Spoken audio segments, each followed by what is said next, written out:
Welcome to the POMcast with Steve Willis, your independent, unbiased, and unbought source for Ole Miss athletics. Good morning, good morning, good morning. October 6th, Alabama week. Thanks for joining us. Before we get started, I want to thank all of our new members that have come in. That has been noticed, and thank you a lot. A little background on my resume. I have 20 years in the media. I've worked in a top 30 market. I've worked in the national media, and I have held an office at the Manning Center. Before it was called the Manning Center, but the Manning Center just the same. So thank you very much for coming to the podcast. We'll do our best to inform you in the future. And we have big plans down the road, just so you know, for a video podcast. We're looking at probably 6 to 7 months away. I have to relocate to the palatial Central Florida studios, and after that happens, we'll get that set up for video. But here we wanted to kind of get into the streaming game and just be there for you to provide an unbought view of everything that's going on. With the level of experience that I have in both the media and college athletics, I wanted to bring that to you and kind of explain why things are happening. Sometimes that'll get me in trouble because people think I am far too optimistic. And that's just the nature of my personality. I'm always moving on to how can we get better? What do we have to do?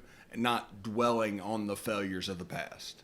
It's all about how do we get where we want to be, not really where we are at the moment. Because that moment's gone.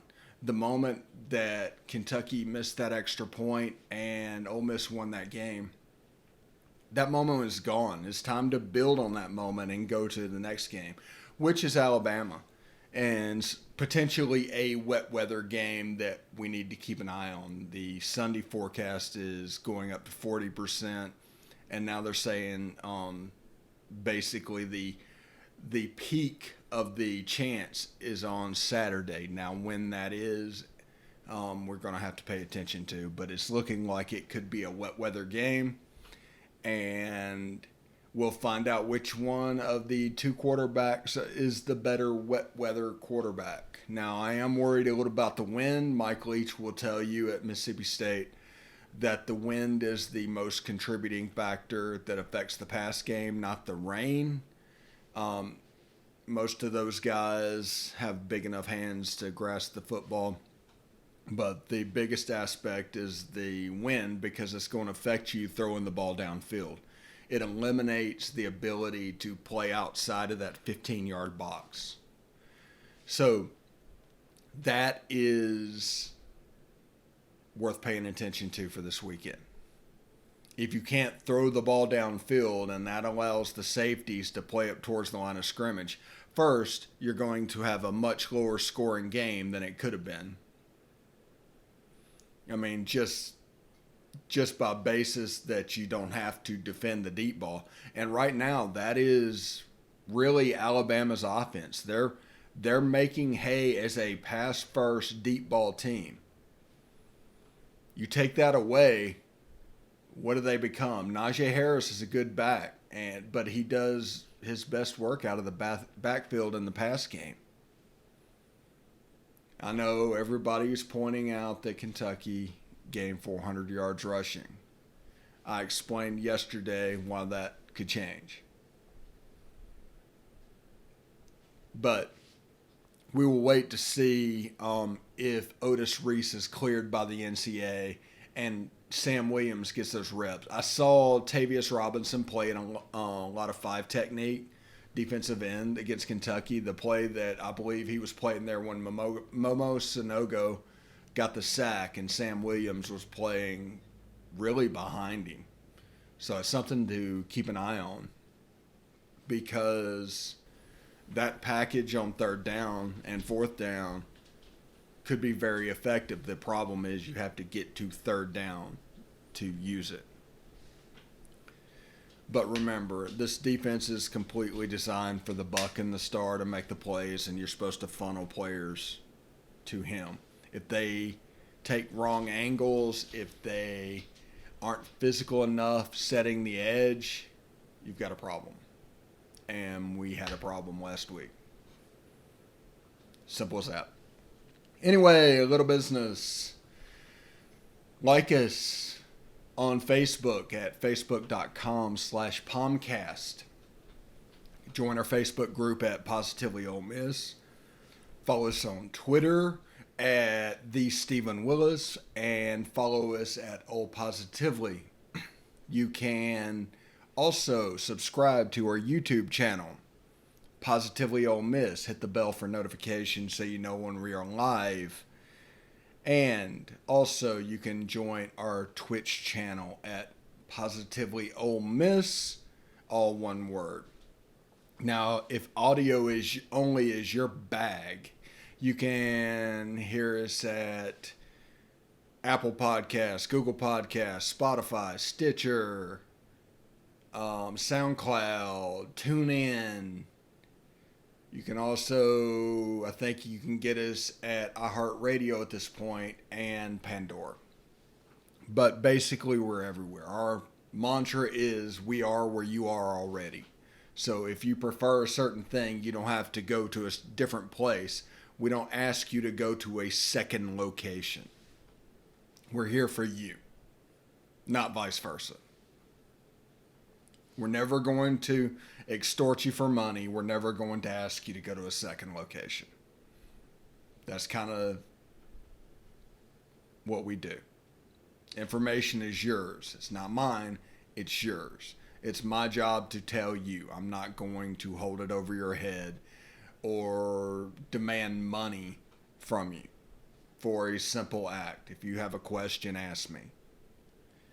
Bring it up. I'm more than happy to help. You can ask just about anybody. I'm a nice guy that way. More than happy to help.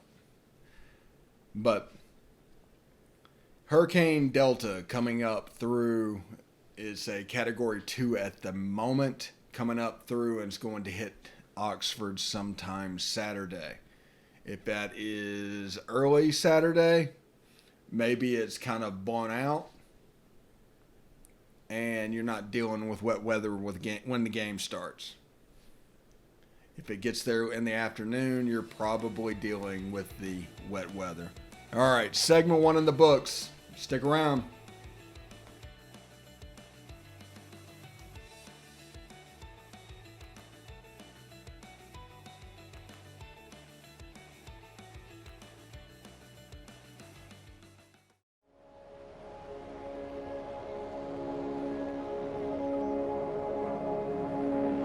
Only 10% of us get enough daily exercise.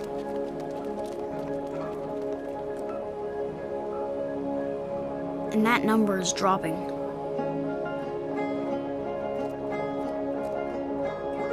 Nearly 30% of us are overweight or obese.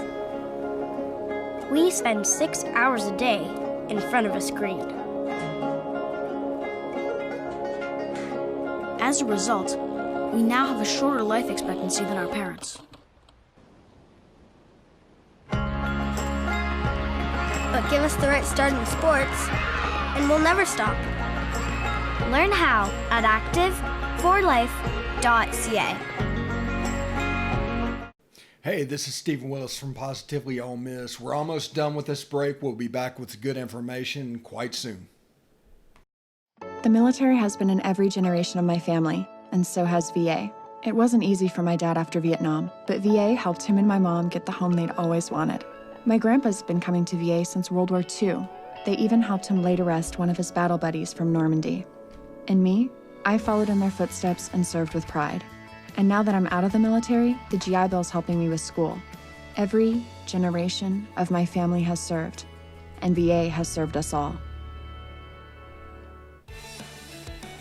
All right, welcome back, the POMcast. Stephen Willis, right here on the Positively Ole Miss channel. Hope everybody is doing well. Alabama week, Alabama Respect Week. We will not upset Alabama. Lane Kiffin in his press conference yesterday was real adept at praising Alabama and that they should be respected. They're the top team in the country, even though they are really number 2 at the moment. But that's how it's viewed. Mac Jones, the quarterback, has thrown for 684 yards and 6 touchdowns. Najee Harris has rushed for 141 yards. Jalen Waddle has been fantastic. He's at 276. And that is really nothing to sneeze at. He caught an 87-yard touchdown pass. He's the first player in Alabama history with 2 85-plus yard catches. They're receiving. Now, we talk about last year where Henry Ruggs and Jerry Jeudy and Devontae Smith and Jalen Waddle just went mincemeat over people. Well, they've replaced them with John Mechie III, the Canadian, I believe, who's averaging currently 31.9 yards per catch. He has 7 receptions on the year. And he's just emerged as that deep threat. Bryce Young, the backup quarterback, is going to play some because they want to give him work. He has thrown for 54 yards and with a long of 23, and he's lost 17 yards in sacks. So overall, they have thrown for 738 and run for 220. So by that count, they have run for 110 yards per game and thrown for about 370. And here's the kicker. They're probably not leading in passing yards right now. That's probably Ole Miss. Because Matt Corral has really been on it. Matt Corral at the moment is, I'm trying to find their stats. 46 of 60, 715 yards, 7 touchdowns, and 1 interception. Mac Jones is 38 of 51, 684 yards, 6 TDs, and an interception. For those counting at home, that is 27 incompletions thus far between them. I think Mississippi State threw 27 incompletions last week. So, Elijah Moore is up over 300 yards receiving. He's at 319. That's coming in at a whopping, basically, 159 yards per game. Jerry and Ely is the leading rusher at 123. Offensively, these teams look similar. If anything, Ole Miss is more explosive, but they need to be because their defense has been so porous this season. I've given you all the reasons why.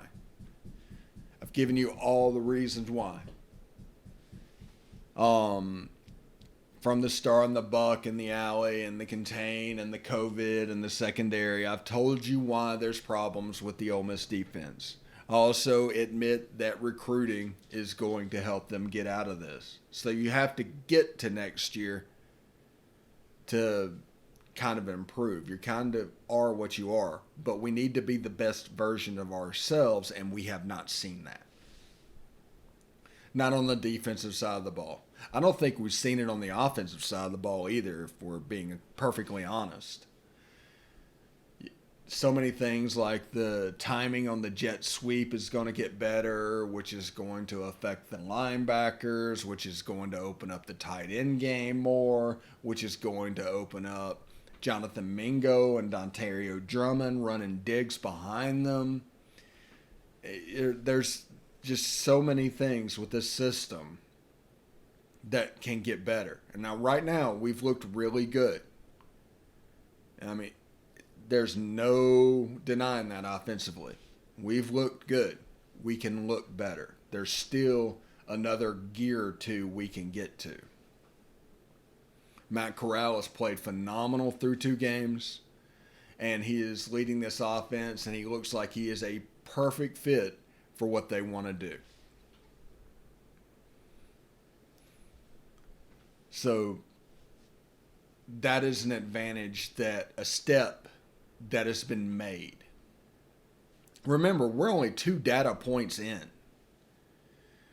I mean, just over 2 weeks ago, we had no idea how the quarterback system was going to look, and that was the main question that everybody had. Now, the quarterback position has been solved, and now we're focusing on the defense. Those questions that have been answered, the quarterback, the wide receivers, the running back. The offensive line needs some work, especially in the guard positions, but, I mean, they're redshirt freshmen that are just starting out. That's worth realizing. And they're going to take steps. They're going to make improvement because they're so young. Everything they're seeing is for the first time. Now, probably against Alabama or next week against Arkansas, they're going to see finally some of the same things being repeated that they've seen before. That's why experience matters. It's not that they're bad players. It's not that they can't do it. They're there because they can. They're a scholarship athlete, just like the rest of them. You just have to get used to the speed and adjust because it is faster to play a game than to practice. I don't really know why, but it is. So once you adjust to that speed and can do all the techniques that you are taught, which I think they will, you'll start seeing vast improvement in that area. Same goes for the defense. Like Mike McIntyre last year basically said knowledge allows you to play fast. The defense is obviously still thinking on the field because this is a new system. They've had no spring, no fall camp. People that don't realize what's going on right there, they just have an agenda or they don't understand what's really happening. Whenever you make the lazy recruiting play and just chalk it up to personnel, it's wrong. They're just a step slow because it's new. The secondary is in 7 or 8 practices in. We have 2 Canadians that in July was in Canada. Those guys not only had to adjust to playing college football in the SEC, they had to get used to playing American football. Be patient. It's like I've told you over and over and over again this year. Celebrate the positives. Ignore the negatives. If you prop up the negatives, it will drive you crazy. Continuity is the number one strength of a team this season. Florida and Alabama are really good because of continuity. They have all those players, and then they all came back. They know what they're doing. The gap caused by COVID didn't really affect them because everything was already in. They already had that experience. Georgia changed their offensive coordinator, the whole offensive system, and they looked terrible against Arkansas. LSU changed their offensive and defensive systems and looked terrible against Mississippi State. It's just the way it is. Continuity is the number one strength at this point. Now, that'll change probably somewhere in the middle of the season. Week 5, week 6. then everybody will kind of catch up to that level and you will no longer have the continuity advantage as soon as those reps and the missing video is kind of made up for. Because remember, coaches are notorious slow decision makers. And you're asking them to make personnel decisions with 40 hours or so less video. There's no time for players to naturally separate themselves. If you don't know your roster and you don't have time for players to naturally separate themselves, you have personnel situations that can develop. You saw with Navy early in the season, their experience made them able to bring it back. At some point, our defense will click as well. Because at the end of the year, they were pretty good. And they're running 3-4s in both systems, but you need the reps. We're doing things a little bit different.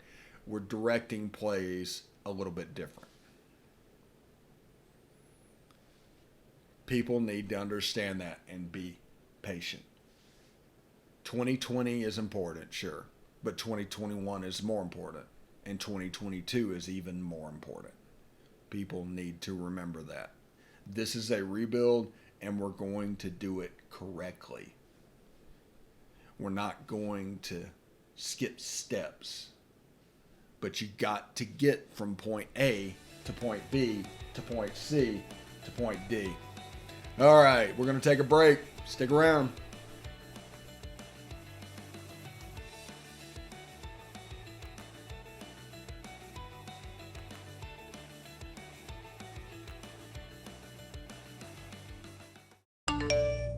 You want to answer that, don't you? I bet it's just killing you seeing the soft glow just inches away. Someone wants to tell you something or ask you something. Oh, come on, answer it already! Just so we're clear, that wasn't my fault. Next time, ignore your inner voice. Don't text and drive. A message from Florida's trusted choice independent insurance agents. Hey, this is Stephen Willis. I just want you to stick around a little longer. We're going to get back to the podcast right after these messages. Tonight, nearly 40,000 veterans across the country are homeless. These men and women have pledged to serve our nation, and now we must serve them. Landlords across the country have helped make significant progress in reducing veteran homelessness by making housing available, but there is more that we can do to bring our veterans home. Visit www.va.gov/homeless to see how you can get involved. And if you are a veteran and you are experiencing homelessness, please call 877-4AID-VET. Thank you. All right, POMcast, right here on the Positively Ole Miss Network. Follow, like, subscribe, join. Please hit all the locations. We're going to do a little bit of lines in this last segment on this Tuesday. Florida 5.5 at Texas A&M. Take the Gators all day long. Texas A&M, betting against them is the only free money I've seen this year. Georgia and Tennessee. Georgia's favored by 14. The game is in Athens. I like Tennessee. I like the Vols. If they had a better quarterback, they'd be pretty dangerous. And whenever Garantano, moves on to greener pastures or whatever, it sounds like he's going to get put down or something, but you know what I mean. Tennessee has a chance to really take a step, but I like this Tennessee team, and I think they will give Georgia fits with Stetson Bennett, I think is his name. And JT Daniels will end up having to take over. South Carolina minus 12.5, favored by 12.5 over Vanderbilt at Vanderbilt.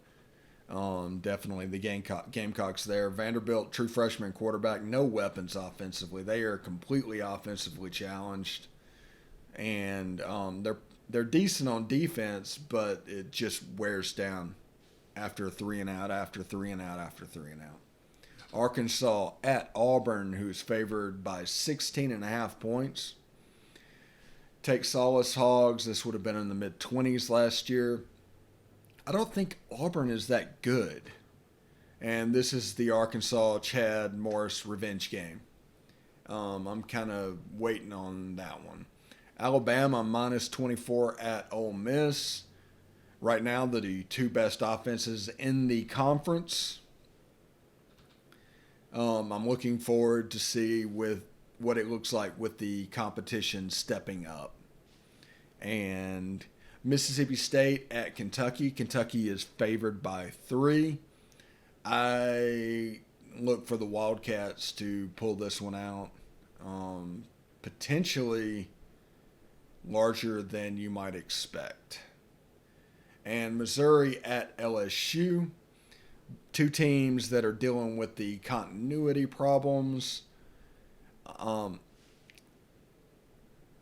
just don't know what to make of LSU. Emory rushed for over 100 yards, and they said he had a breakout game, and that's great. But I have to see it. After earlier this season, I just have to see it. You don't get the benefit of the doubt anymore after laying an egg like that, being completely inept on both sides of the ball. You just don't get benefit of the doubt for that. So those are the games this week in the SEC. There's some good ones. I'm looking forward to watching Florida and A&M and Tennessee and Georgia. Then I'm going to click over and do Alabama and Ole Miss. And the TV2 game will be Mississippi State and Kentucky, because I like watching the air raid, because it has the potential to completely bust out and throw for 700 yards and just look completely inept the next week. You never know what you're going to get with it. As an Ole Miss fan, dear Mississippi State fans, we recognize this, and you kind of need to get used to this ride. It's the air raid. Everybody has been trying to take the concepts of the air raid and make it work better. Mike Leach has not. He is true air raid. And I want to see how the defense goes up against Mississippi State. If they do what Arkansas did, they have better athletes. Period. Kentucky is recruited better than Arkansas by a magnitude of quite a bit.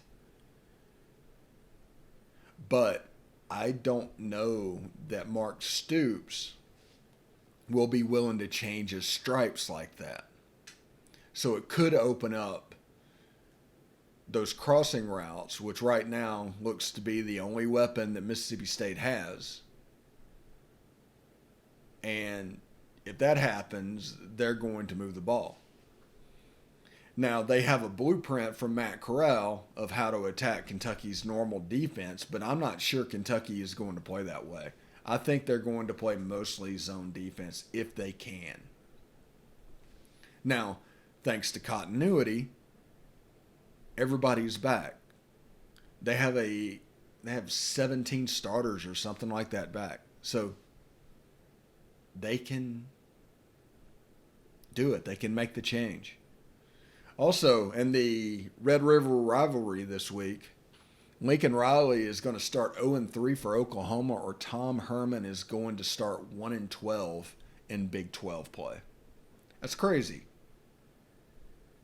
And I think in this game I'm going to pull for Texas just because I want to see Oklahoma go to 0-3. I want to see what that looks like. Haven't seen that in a while. But Ole Miss versus Alabama, Vaught-Hemingway Stadium, 5 o'clock on ESPN. Tune in to that.